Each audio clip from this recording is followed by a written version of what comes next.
Esto era lo que el mercado llevaba esperando años. Una de las principales blockchains de capa 1 ha hecho un por 2 en apenas 2 semanas. Y esto, que puede parecer casualidad, es algo que llevamos diciendo que es necesario desde hace meses. Esta L1 ha implementado un sistema de captura de valor y el mercado se lo ha recompensado automáticamente. Como os decía, en apenas 2 semanas ha multiplicado por 2 su precio y su capitalización. Yo soy Juan Salgado, asesor financiero certificado y CEO de BSB Capital. En este vídeo te voy a explicar cuáles son las medidas que ha llevado a cabo esta red, por qué son necesarias y funcionan, y por último, qué implicaciones tiene esto para el mercado en general y más específicamente para las blockchains de capa 1. Si ya llevas tiempo en el canal, ya conoces perfectamente cuál es nuestra tesis sobre las L1. Pero si no es así y eres nuevo, voy a explicar brevemente un poco los pilares, las bases de cuál es nuestra tesis y cuáles son nuestros argumentos. Al final, lo que yo defiendo es que las L1 no capturan revenue, capturan un revenue pequeño, pero es que además no tienen mecanismos mediante los cuales el token se vea beneficiado del éxito de esa infraestructura. ¿Qué quiero decir con esto? Pues que si bien las métricas, por ejemplo, de usuarios dentro de una blockchain de capa 1 o de valor total bloqueado o de emisión de stablecoins sí pueden ir al alza y eso puede repercutir en cierta manera en las comisiones que captura la red por cada transacción, esto no repercute en el precio del token porque no hay un mecanismo, no hay un sistema que traslade ese beneficio al token. Y este problema es un problema estructural y no es que una blockchain lo tenga y otra no. Es un problema global, estructural y generalizado que hasta ahora nadie se había preocupado por darle solución, o al menos nadie dentro del sector de infraestructura, es decir, dentro de lo que es blockchains de capa 1. Y derivado de esta tesis, lo que venimos diciendo es que aquellos proyectos que sean capaces de generar ese revenue, pero sobre todo que puedan trasladarlo, es decir, que el token sea capaz de capitalizar todo ese beneficio, se van a diferenciar brutalmente del resto y van a ser estos los caballos ganadores del mercado cripto. Sin embargo, si bien esta tesis ya estaba más que validada en cuanto a aplicaciones, protocolos y proyectos, no estaba validada hasta ahora. Y esta L1, de la que os vengo hablando desde el principio, es NIAR. Y NIAR no ha tomado solo una medida, sino que ha hecho un paquete de medidas que vamos a resumir en 3 que le han convertido probablemente en la L1 más atractiva del mercado ahora mismo. Y como os decía, el mercado se ha dado cuenta y la está priorizando y la está premiando frente a todo el resto de L1s que hay en el mercado. ¿Qué es lo primero que ha hecho? Es de vital importancia controlar la inflación. Si gran parte de los inversores en cripto nos movemos o nos sentimos atraídos por cripto precisamente por esa política de emisión, por esa política de inflación limitada y definida que tiene Bitcoin como alternativa a las monedas fiat, a los euros y los dólares, tenemos que exigir al menos una inflación que sea consecuente con el crecimiento del proyecto, es decir, que permita al proyecto crecer sin diluir el token, que es lo que teníamos hasta ahora. Teníamos inflaciones salvajes, es decir, una oferta de tokens brutal, sin una demanda que, si bien no la compensará completamente, al menos conseguirá paliar el impacto que tiene toda esa oferta al entrar en el mercado. Y NIAR lo ha hecho. Venía de una inflación del 5%, la mayoría de esa inflación anual del 5% iba dirigida a incentivos de stakers y validadores, y lo que hizo es reducirla al 2,5%. Forzó un halving. Es decir, así como Bitcoin tiene definida la política monetaria, sabemos que cada aproximadamente 4 años la emisión de Bitcoins por bloque se reduce a la mitad, pues NIAR no lo tenía por código, pero decidió forzarlo vía gobernanza. Y si bien es cierto, y aquí tengo que hacer el matiz, que el proceso por el cual se aprobó esta medida fue un poco controversial, ya que en una primera votación en la gobernanza falló. Es decir, la mayoría de los holders del token, de los stakers del token, votaron que no a reducir la inflación, lo cual tiene bastante sentido, ¿no? Porque si entendemos que los que tienen derecho a emitir su voto en el proceso de gobernanza son los que tienen los tokens estaqueados y la propuesta viene directamente a reducir el beneficio que reciben estos stakers por estaquear los tokens, pues había un conflicto de intereses ahí que no se resolvió. La propuesta falló, pero bueno, al final el protocolo consiguió por otras vías aprobar la propuesta y la implementó. Y aquí me voy un poco a segunda derivada, pero creo que es importante matizarlo también. Realmente, de estos stakers que votaron que no, probablemente muchos no tenían en cuenta o no valoraban el impacto positivo que esto iba a tener en el medio y largo plazo sobre el token. ¿Por qué? Porque tenemos casos muy claros, como es el caso de Polkadot, que efectivamente ofrece unas rentabilidades muy interesantes vía staking del 16, del 17, del 18%, pero claro, no tienes ninguna medida para paliar esa oferta. Por lo tanto, generas un 18% de oferta vía staking, pero el token se te va en el mismo periodo un 30% abajo, por lo que el resultado neto, el beneficio neto de esa estrategia es negativo. ¿Se puede aprovechar un rendimiento muy alto de staking independientemente de que el token se vea muy perjudicado? Sí. ¿Cómo? Con estrategias de cobertura y de delta neutral para capturar solo ese beneficio.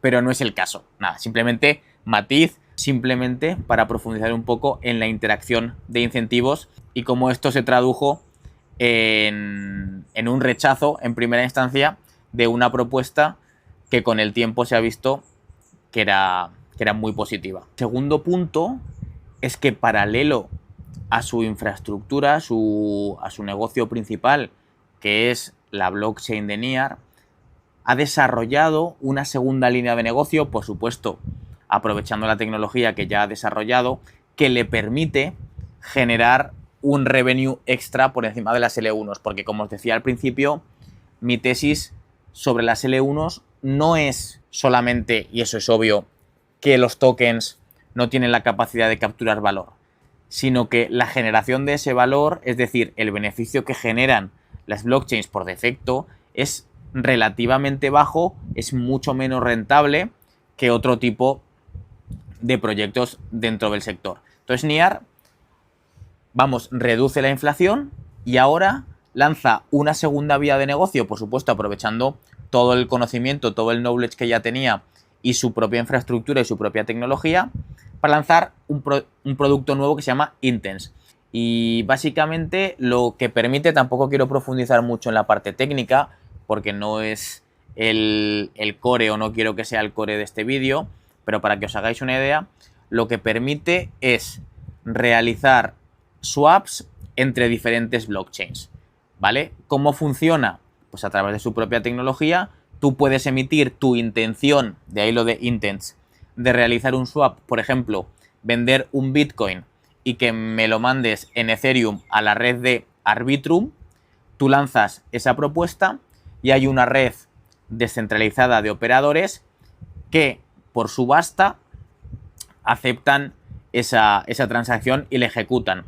¿Qué tecnología ha desarrollado Near para permitir que esto se pueda realizar? Pues es una tecnología que permite firmar transacciones en otras blockchains sin necesidad de tener o de conocer la clave privada, la clave de firma. ¿Y qué es la clave de esto? Pues que ha venido, como os decía en el vídeo anterior, tiene un foso defensivo clarísimo. Y es que todos sabemos que la experiencia de utilizar un bridge para trasladar criptomonedas de una blockchain a otra es bastante poco eficiente, las interfaces son poco amigables y además de caros, son poco seguros. Probablemente en los últimos 2-3 años el mayor número, es decir, la cantidad económica más grande que ha sido robada a través de hackeos ha sido de protocolos de bridge, por lo tanto es bastante inseguro y con esta tecnología evitamos o evita NIAR, mejor dicho, todos los puntos de fuga, todos o la mayoría de los vectores de riesgo que sí se tiene al utilizar un bridge. Y por supuesto NIAR cobra comisión por este servicio, que es un servicio que, para que veáis el éxito que ha tenido, ha procesado ya más de 13.000 millones de dólares. Y con todas las comisiones, con todo el beneficio que esta nueva propuesta de NIAR funciona, que se deriva de esos 13.000 millones de dólares negociados a través de NIAR Intents, se deriva la tercera propuesta o la tercera medida que ha tomado NIAR. Y aquí es donde está la joya de la corona. Es una declaración de intenciones total por parte de NIAR, y es que ha activado lo que en inglés se conoce como el fee switch. ¿Qué es esto? Esto significa que para vincular el rendimiento del token con el éxito del proyecto subyacente, el 100% de las comisiones generadas, en este caso por NIAR Intents, se van a utilizar para recomprar el token a mercado. Este modelo suena, ¿verdad?, de un tal Hyperliquid, que está funcionando pero que muy bien. Y al igual que ha funcionado muy bien en Hyperliquid, le está funcionando muy bien a NIAR. Entonces, si bien la emisión de tokens de NIAR sigue sin ser netamente deflacionaria, es cierto que la presión de compra que añade el fee switch junto con el descuento de expectativas de lo que puede traer estos cambios hace que el token de NIAR esté subiendo tan fuerte, ¿no? Que hablábamos que en 2 semanas ha multiplicado su precio por 2. Ahora la pregunta es, si NIAR no hubiera desarrollado NIAR Intents y aún así hubiera activado el fee switch, ¿hubiera tenido el mismo impacto en el precio? Pues yo aquí os digo que la probabilidad es 99,9% de que no. ¿Por qué? Porque la blockchain por sí misma no genera el revenue suficiente como para que esto impacte directamente en el mercado. Y eso nos deja otra enseñanza, ¿no? Otra derivada. Sabéis que a mí me gusta mucho hablar en derivadas. Y es que hay muchas L1 ahora mismo en el mercado que podrían tomar medidas de este tipo, pero que sin algo más, sin una vía de generación de revenue fuerte, por mucho que actives el fee switch, va a ser incapaz de compensar la inflación estructural que tienen este tipo de protocolos, y por tanto el precio va a seguir como hasta ahora, ¿no? Sufriendo contra otros proyectos que sí tengan estos mecanismos y sí tengan esas propuestas de valor generadoras de beneficio. Es decir, tú puedes cambiar tokenomics, perfecto, eso siempre te va a alinear más, sobre todo con tus token holders y con el desempeño del token, pero si no tienes una propuesta de valor, un negocio que te genere ese beneficio, no va a servir para nada.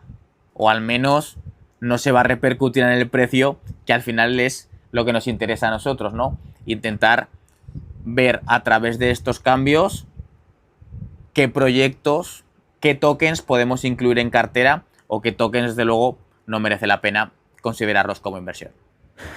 Ahora que ya os he comentado qué medidas ha llevado a cabo NIAR, quiero profundizar por qué el caso de NIAR valida mi tesis.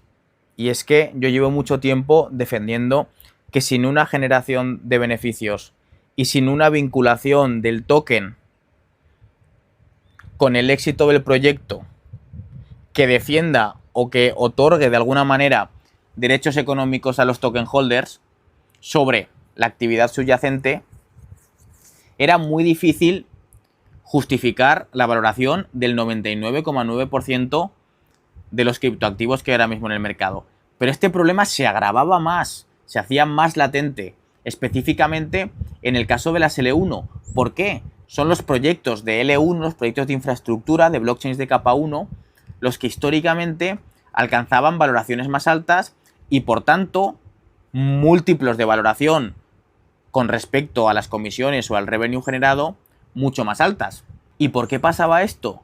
Porque en un contexto de mercado en el que la mayoría de activos dentro del mundo cripto no generaban beneficios, era simplemente el mercado se movía como un descuento de expectativas de lo que podrían llegar a ser, como la famosa frase de la adopción masiva, cuando lleguen los institucionales, ese tipo de cosas, no eran más que una muestra de que la valoración y la cotización de los activos estaba única y exclusivamente derivada del potencial a futuro, ¿no? Del descuento de lo que podrían llegar a ser. Y en el caso de las L1 se justificaba las valoraciones tan altas muchas veces por economías de red, ¿no? Que esto lo que venía a decir es que no se pueden valorar blockchains de capa 1 como negocios tradicionales porque cada usuario no tiene un impacto unitario, sino que tiene un impacto exponencial tanto en el uso de la infraestructura como en la capacidad que tiene la infraestructura para capturar ese valor. Y durante mucho tiempo ese debate ha estado abierto entre los que, como yo, defendíamos que los negocios hay que valorarlos como lo que son, negocios, y los que decían que las blockchains de capa 1 hay que valorarlas por economías de red. Y el caso de NIAR viene, y no es por sacar pecho, pero viene a darnos la razón, a darme la razón en este caso. ¿Por qué? Porque de todas las L1 que hay ahora mismo en el mercado, que todas sufren de los mismos problemas estructurales que venimos tratando en este vídeo y en otros vídeos anteriores, ninguna ha hecho un por dos. ¿Cuál ha sido la blockchain a la que el mercado ha seleccionado y ha premiado por encima de sus comparables? Pues efectivamente a NIAR. ¿Y por qué? ¿Porque ha incrementado mucho su número de usuarios? ¿Porque ha incrementado mucho su valor total bloqueado? ¿Porque es mucho más rápida? No es por nada de eso. Es porque ha reducido su inflación, es decir, ha reducido la oferta de tokens que lanza al mercado, ha desarrollado un nuevo producto que le permite incrementar significativamente su beneficio y además ha conseguido incrementar la demanda de su token a través de las recompras de tokens. Y esto es lo realmente importante. Lo realmente importante no es que NIAR se haya hecho un por 2, un por 3, un por 15. Lo realmente importante es cómo el mercado nos está dando pistas de dónde se siente más cómodo poniendo el dinero. Y viendo esto, la siguiente pregunta que aparece de forma natural es, vale, ¿y ahora qué pasa con el resto de L1s?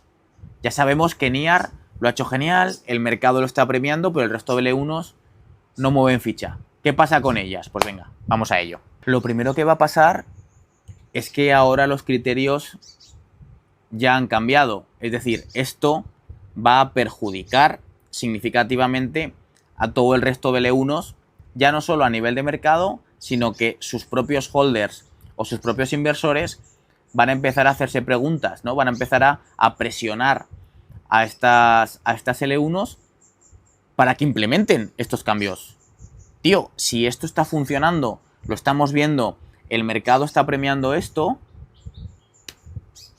hazlo, activa los mecanismos que tengas que activar para mejorar la salud del token y nos va a beneficiar a todos porque el mercado se va a dar cuenta y el token va a subir. Así que la primera consecuencia es clara y es, si tienes que hacer un análisis por comparables, todas las L1 que no tengan este tipo de medidas implementadas van a estar en un segundo plano. Y eso lo digo yo porque son las decisiones que yo voy a tomar como inversor, pero es que, como os digo, el mercado está respaldando mi tesis. Es decir, si ahora viene un gran inversor y tiene que invertir en una L1, va a seguir exactamente el mismo patrón y se va a fijar en las mismas medidas y en las mismas métricas en las que me estoy fijando yo y en las que a partir de ahora te vas a fijar tú también. Y eso nos da una ventaja estadística porque estamos hablando de todas las L1 que hay, solo una ha activado este tipo de medidas. Y muchos proyectos será porque no quieren hacerlo, pero hay otros muchos que directamente no pueden. Hay muchas blockchains de capa 1 que no van a poder activar este tipo de medidas y por tanto están destinadas a lo mejor no a la desaparición, pero desde luego a la más absoluta indiferencia por parte de los inversores. Y no van a poder hacerlo por dos razones principales. La primera la hemos tratado hablando de NIAR. Hay un conflicto de intereses muy potente a la hora de implementar este tipo de medidas. ¿Por qué? Dos cosas. Si reducimos emisión, tanto los validadores como los stakers pierden beneficio. Pero es que además, si utilizamos las fees que genera la blockchain para recomprar el token, el equipo, los inversores y la empresa detrás de la infraestructura ya no se están llevando ese dinero. Y a partir de ese momento, todo su beneficio estaría directamente relacionado con el desempeño del token, que bajo nuestro punto de vista, como inversores retail, es lo mejor que nos puede pasar, es lo que buscamos, que al final el equipo, los inversores y la empresa detrás se jueguen lo mismo que nos jugamos nosotros, ¿no? Pero eso no pasa y cambiarlo ahora es un conflicto de intereses muy potente. Y el segundo motivo por el que muchas L1 no lo van a poder hacer es porque muchas L1 no van a tener un producto como es NIAR Intents que les permita catapultar su revenue, que ese revenue lo destinen a recomprar el token y que la recompra del token sea lo suficientemente grande para al menos paliar el impacto que tiene en el precio del token la oferta que genera la emisión. Y para terminar, vamos a lo que probablemente más os interesa, ¿no? Que es cómo afecta esto a mi cartera si tengo blockchains de capa 1 o cómo puedo actuar de ahora en adelante una vez que esta tesis respecto a las L1 ya se ha validado. Y lo primero es que por defecto esto es negativo para ti si tienes una blockchain de capa 1 en tu cartera. ¿Por qué? Porque toda la atención para aquellos que quieran invertir en L1s va a ir hacia NIAR o otras L1 u otras L1 que implementen los mismos cambios. Ahora bien, si tú ya tienes L1 en cartera y en un futuro próximo esta L1 en concreto activa mecanismos de captura de valor como lo ha hecho NIAR, automáticamente, sin hacer nada, tu posición mejora significativamente. Por lo tanto, es un poco un doble filo, ¿no? Si de momento que tengas una blockchain de capa 1 que no sea NIAR o similares, te va a perjudicar, pero si en el futuro esto se estandariza y se debería hacer por la cuenta que les trae a los diferentes proyectos, por la cuenta que les trae a las diferentes L1, eso te beneficiaría. Ahora, ten claro, te beneficiaría siempre y cuando el resto de métricas y fundamentales sean competitivos. ¿Qué quiero decir con esto? Si tú tienes una blockchain de capa 1 que cotiza a unos múltiplos completamente absurdos, por mucho que active mecanismos de este tipo, si no incrementan de ninguna manera el revenue que generan o hacen alguna innovación que lo justifique, va a seguir estando, si tuviéramos que hacer una pirámide de blockchains de capa 1 en las que invertiríamos, quizás no estaría en la más baja, pero tampoco estaría en la prioridad, ¿no? O sea que hay que tener claro que estos son unas métricas, pero que la decisión de inversión es mucho más grande. Desde luego, en dos comparables, uno con estos mecanismos de captura de valor y otro sin los mecanismos, vamos a ir a por lo de los mecanismos. Pero simplemente que la decisión no es tan lineal, que tengáis en cuenta que la toma de decisiones de inversión no va a depender solamente de esto, aunque sí que va a ser un punto importante, sino que va a depender también de todo el resto de métricas que rodeen a la blockchain de capa 1. Así que de ahora en adelante tiene sentido, si bien sigo considerando que la inversión en L1s, ni siquiera en NIAR, es la mejor opción o no tiene el mejor ratio riesgo-beneficio, sí que considero que el caso de NIAR nos abre la puerta a empezar a monitorizar otras blockchains de capa 1 que estén abiertas o que tengan el potencial para seguir los pasos de NIAR y convertirse en un proyecto mucho más atractivo. Ahora bien, no empecéis a comprar L1s a diestro y siniestro por si alguna lo activa, porque eso es comprar boletos de lotería y al final por uno que te lo active y le funcione bien, te vas a ir un 50% abajo en las otras 18.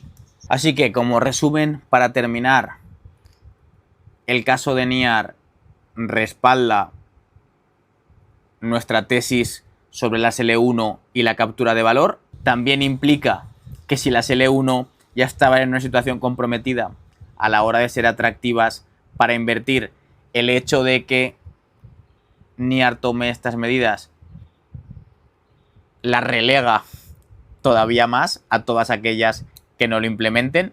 Y por último, que en líneas generales es un cambio positivo para el sector, ya que empuja o empujará a muchas L1 a tomar este tipo de medidas que nos deja en una situación mucho mejor con los tokens que ya tengamos en cartera y nos habilita la posibilidad de comenzar a monitorizar otras L1 que tengan las características para que en un momento dado puedan realizar un cambio de dirección, puedan seguir los pasos de NIAR y convertirse en una inversión mucho más atractiva. En BSB Capital hacemos precisamente esto, así que dad por hecho que vamos a monitorizar el sector de las L1 y os traeremos cualquier novedad, cualquier implicación relevante que pueda haber en este sentido, al igual que vamos a seguir monitorizando y analizando el mercado, otros proyectos que puedan ser interesantes. Así que ya sabéis, si os interesa este tipo de contenido, que yo sé que sí, podéis suscribiros, dejarnos un like y si queréis ir un paso más allá, os dejaré en la descripción nuestra página web para que podáis reservar vuestra sesión de análisis de 30 minutos totalmente gratuita para que revisemos vuestra cartera, o si sois nuevos y lo que estáis buscando es entrar en el mercado cripto, para que podáis entrar de nuestra mano, que siempre es más fácil que hacerlo solo. Así que lo dicho, nos vemos.